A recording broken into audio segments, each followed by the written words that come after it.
Hello कीर्ति। हाँ दीदी। कहिड़ो हाल आहे राजा? हाँ मां ठीकु आहियां। ठीकु आहियां चई थी पर ठीकु लॻी त कोन थी। न दीदी छा ॿुधायांव, कुछ प्रॉब्लम्स आहिनि दीदी। हाँ अच्छा, हाँ दीदी कुछ प्रॉब्लम्स अची वियूं आहिनि। हर जॻह तां पुछो आहे, हर पंडित खां पुछो आहे, हर महराज खां पुछो आहे, अरदासूं करायूं आहिनि, पर कुछ उन प्रॉब्लम जो हल ई नथो निकिरे। अहिड़ी ॻाल्हि आहे छा? हाँ दीदी। अच्छा त पोइ पंहिंजे झूलण साईंअ खे यादि कयो अथई? न त।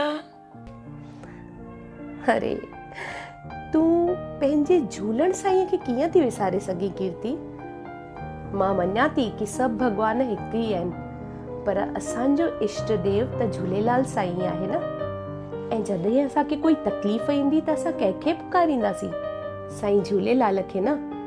ऐं ईअं कॾहिं थियो आहे कि असांजी काई मनोकामना पूरी न थी हुजे? अरे असां ॿुधाए त ॾिसूं पंहिंजे झूलण साईंअ खे, उहो असांजी हर इच्छा पूरी कंदो, हर तकलीफ़ मां असांखे कढंदो। हाँ दीदी तव्हां सही था चओ, असां इष्ट देव त झूलेलाल साईं आहे न। मूंखां ॾाढी वॾी ग़लती थी वई।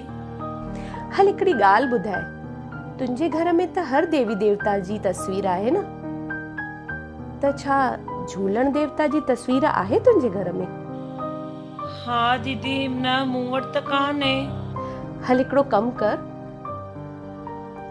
तुंहिंजी डाइनिंग टेबल ते न कुझु पार्सल पियो अथई तुंहिंजे लाइ।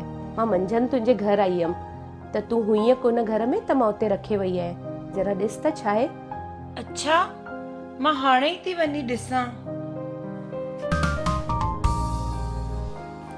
हाँ दीदी हिकु मिंट मां ॾिसां थी। ठीकु आहे।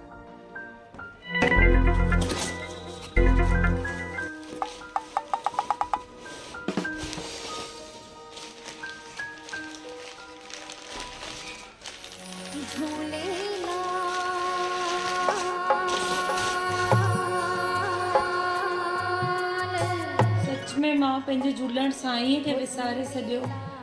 जीअं मूंखां ग़लती थी आहे तीअं तव्हां ग़लती न कजो प्लीज़। सभु पंहिंजे घर में, हर घर में झूलेलाल साईं जी मूर्ति हुजणी खपे। छा तव्हांजे घर में झूलेलाल साईं जी मूर्ति आहे? मुंहिंजे घर में त अची वई।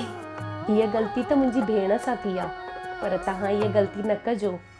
पंहिंजी हर ॻाल्हि पंहिंजे झूलण साईंअ खे ज़रूरु ॿुधाइजो। ईअं थी ई नथो सघे कि उहो असांखे तकलीफ़ में छॾे। आयो लाल सभई चओ झूलेलाल। जय झूलेलाल। लाल झूलेलाल झूलेलाल।